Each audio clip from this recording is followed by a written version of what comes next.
Outsourcing से ही सारा स्वास्थ्य विभाग चल रहा है। ये सभी को पता है, माननीय स्वास्थ्य मंत्री इरफान अंसारी को भी पता है, सभी को पता है। लेकिन आउटसोर्सिंग लूट का अड्डा है, ये सबको जानते हैं। और ये 2010 से हम इसको ट्रैक कर रहे हैं। पहले 70% लूट होता था, अभी 50% लूट हो रहा है। मेडिकल स्टाफ है, किन किन आउटसोर्सिंग कंपनी के द्वारा जो है नियुक्ति दी गई थी, उसके बाद कितने दिनों से आप लोगों का सैलरी नहीं मिल रहा था, जिसको लेके आज आप लोग यहाँ आए थे JFIT में? सबसे पहले तो आप मीडिया बंधुओं को धन्यवाद कि आप लोगों ने हम लोग के लिए आज 10 मिनट बोल के 3 घंटा खड़ा हुए, इसके लिए आप लोगों को तहे दिल से धन्यवाद। सबसे पहले मैं Raju Kumar Mahto paramedical staff association का सेक्रेटरी मैं हूँ। यहाँ पे है बेसिकली 4 ही कंपनी दुमका जिला पे काम कर रही है वर्तमान में। सबसे पहले बात करते हैं Shiva protection force. Shiva protection force में विगत 8 महीने से अभी कर्मचारियों को तनख्वाह नहीं दी है। ये बात को लेके हम लोग सर से बात हुई, बात से ये संतोषजनक स्पष्ट हुआ हम लोगों को कि इस पे काम होगी। ये तो आपका हो गया शिवा का। शिवा में और बेसिक क्या है कि वेतन में भी अनियमितताएं हैं, किसी को कुछ 1 नंबर। दूसरा है आपका पीएफ में भी अनियमितताएं हैं। ESI कौन सी में कंपनी बताया? अभी तो शिवा प्रोटेक्शन फोर्स का मैं बात कर रहा हूँ, एक करके। तो ये तो हुआ कि 8 महीने का तनख्वाह उन्होंने नहीं दिया। इसके साथ पीएफ में भी अनियमितताएं हैं, किसी को कुछ किसी को कुछ। ESI का भी नंबर किसी को मिला है तो किसी को वो भी नहीं मिला है, उसका भी पता नहीं। और जहाँ तक बोनस की बात है तो दूर दूर तक इस पे बात कहीं कुछ नहीं। ये तो होया शिवा का। अभी इसके बाद आते हैं हम बिरसा प्रोटेक्शन फोर्स के साथ भी यही समस्या है। मूलतः कितना महीना का पैसा बाकी है बिरसा करे? 8 महीना का उनका भी बाकी है। बाकी समस्या जो है लगभग सेम है। इसके साथ एक दुखद बात है कि लड़कियों को जो मेंटलिटी लीव मिलना चाहिए वो नहीं दी जा रही है। 30 दिन काम करवा रहा है, 26 दिन का पैसा दे रही है। ये दुखद बात है, क्योंकि आप हमसे 30 दिन का काम ले रहे हैं और आप 26 दिन का पैसा दे रहे हैं, ये भी गलत है। किसी कर्मचारियों को 12 घंटा काम करवा रही है, ये बात भी हम लोगों ने रखे। ये भी दुखद बात है, क्योंकि आप 8 घंटा के नाम पे 12 घंटा काम नहीं करवा सकते। ये तो है एक कंपनी की। बाकी जैसे हो गया आपका बिरसा का, लगभग वही हाल है। कमांडो हैं जो उसका थोड़ा सा पूरा उल्टा है। कमांडो ज़्यादातर आपका सफाई कर्मी उसमें काम करता है, लेकिन उसका ये समस्या है कि जिला में पैसा कुछ देता है और CSC PSC में देता है कुछ। जिला में 9,000 समथिंग देता है और CSC PSC में 7600 क्या है 6,700 देती है। तो ये काफ़ी अनियमितताएं हैं। वो 2.5 महीना से पैसा नहीं दिए। लेकिन सवाल उन पे ये है कि आप same company same post, same company same post, तो फिर 2 तरह का पैसा क्यों? जिला में आप दे रहे हैं कुछ, प्रखंड में दे रहे हैं कुछ। इसका मतलब का जिला वाला कुछ अलग काम करता है, प्रखंड वाला क्या कुछ अलग काम करता है? ये भी दुखद बात है। इसके बाद और बाकी रह रहे बालाजी के बारे में थोड़ा सा आप बोलिए। सबसे पहले धन्यवाद आप सबों को कि आप लोग बहुत ज़्यादा समय दिए हैं। मेरा नाम Ramvriksh Mahto paramedical staff association के अध्यक्ष हुए।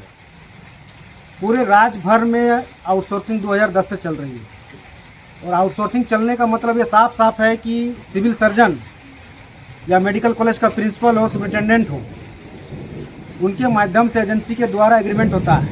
एग्रीमेंट में श्रम अधिनियम के तहत श्रम विभाग के जितने भी अधिनियम कानून है, जिससे PF PSI बोनस, ग्रेजुएटी छुट्टी, मैटरनिटी छुट्टी, साप्ताहिक छुट्टी, सारा चीज़ उस नियम के तहत जो श्रम मंत्रालय झारखंड सरकार के नेतृत्व में जो नेतृत्व किया जाता है, उसके माध्यम से एग्रीमेंट होता है। और एग्रीमेंट के माध्यम से एजेंसी सारा आउटसोर्सिंग से ही सारा स्वास्थ्य विभाग चल रहा है। ये सभी को पता है, माननीय स्वास्थ्य मंत्री इरफान अंसारी को भी पता है, सभी को पता है। लेकिन आउटसोर्सिंग लूट का अड्डा है, ये सबको जानते हैं। और ये 2010 से हम इसको ट्रैक कर रहे हैं। पहले 70% लूट होता था, अभी 50% लूट हो रहा है। बालाजी का कंप्लेंट मेरा अभी दुमका से आया है, लेकिन पूरे झारखंड में जैसे संथाल परगना आप सुनी ले, वहाँ और एक जिला से कंप्लेंट मेरे पास आता है। लेकिन बेसिकली आज दुमका से हम लोग आए हैं, पलामू परमंडल से भी है। माने 24 जिला में लगभग आउटसोर्सिंग एजेंसी शोषण ही नहीं, खून पीने का काम कर रही है। उसमें अधिकारी संरक्षण दे रहे हैं, चाहे सिविल सर्जन का बात करें, चाहे सेक्रेटरी का बात करिए, लेबर सेक्रेटरी हो, चाहे हेल्थ सेक्रेटरी हो, चाहे हेल्थ मिनिस्टर हो, मैं डंके की चोट में बोलता हूँ और मुंह में बोलता हूँ।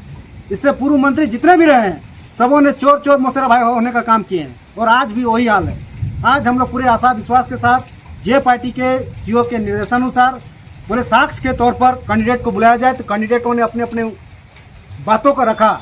आज बातों सुनने के हमको ये बड़ा आश्चर्य और दुख के साथ हमको कहना पड़ रहा है कि आउटसोर्सिंग में ज्वाइनिंग कराने के लिए किसी से 1,20,000, किसी से 65,000, किसी से 1 लाख, किसी से 1.5 लाख, किसी से 1,20,000, किसी से 60,000 अवैध वसूली करके इन लोग ज्वाइनिंग दिलाने का काम किए हैं, जो फुल्ली अवैध है।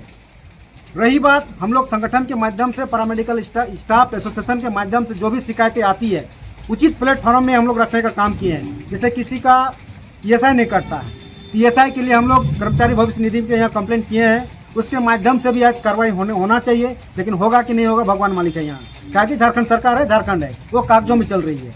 दूसरी बात, किसी का पेमेंट कम मिलता है। मिनिमम मजदूरी रेट आज के डेट में 19,000 22,000 हो गया है, लेकिन अगर देखा जाए पैरामेडिकल हेल्थ वर्कर का, चाहे नर्सिंग स्टाफ हो, चाहे लैब टेक्नीशियन हो, पैरामेडिकल स्टाफ हो, फार्मेसी हो, चाहे कंप्यूटर ऑपरेटर हो, आज के डेट में उनका 30,000 पेमेंट हो चुका है और कैंडिडेट को मिलता है 11,000। बाकी पैसा कहाँ जाता है, इसका जवाब देने वाला कोई अधिकारी, कोई सेक्रेटरी, कोई मंत्री, कोई नेता के पास, किसी के पास मुख्य जवाब नहीं होता है। सिर्फ और सिर्फ ढकोसलाट लूटने में सबका सहयोग रहता है। ये नहीं बोल रहे हैं कि सिर्फ मंत्री लूट रहा है।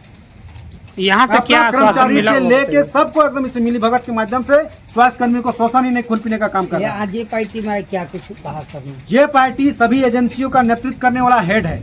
जे पार्टी का साफ साफ निर्देश है, कुछ ऐसे एजेंसियां हैं जो जे पार्टी से इंटरनल नहीं है, उसके बावजूद भी तमाम जिलों में वो काम करा रहे हैं। उनका साफ आश्वासन मिला कि जो इंपैलेंट नहीं है जे पार्टी में, वैसे एजेंसी को आगामी उस पर टेंडर नहीं मिला जाएगा और वैसे एजेंसी को हम लोग चिन्हित करेंगे और उसको भी हम लोग उसको मद्देनजर रखते हुए ब्लैक लिस्ट काम करेंगे, नहीं इसको काम देंगे। तनख्वाह को लेकर क्या कहा जो नवीनत मिलने? और जितने लोग यहाँ पर इंपैनल हैं सबों के पर्सनली इंडिविजुअल कैंडिडेट के साक्ष्य पर बुलाया गया, सबों का कंप्लेंट शिकायत लिया गया, उस पर एविडेंस के आधार पर उस पर कार्रवाई किया जाएगा। रही बात वेतन का, तो वेतन ये श्रम अधिनियम, श्रम अधीक्षक, लेबर कमिश्नर, ये इन लोगों का पेमेंट दिलाने का अधिकार बनता है, उनके अधिकार आता है। जे पार्टी का अधिकार में जो आता है वो सख्त कार्रवाई करने के लिए मैंने सख्त निर्देश दिया कि हम इसमें कड़ी से कड़ी कार्रवाई करेंगे। रांची में भी चलेंगे क्या? देखिए रांची में हम लोग समय को देखेंगे, समझ रहता है, मौसम भी खराब है, काफी कैंडिडेट हैं। आज 150 आदमी हम लोग श्रम विभाग को जाने में भी हम लोग को आज थोड़ा समय लगेगा। अगर समय रहता तो श्रम विभाग का भी आज हम लोग हुड़का नहीं, ताला बंद करने का काम करते और श्रम विभाग के लेबर कमिश्नर का भी हम लोग मुंहतोड़ जवाब देने का काम करते आज। ठीक है, धन्यवाद, जोहार, नमस्कार।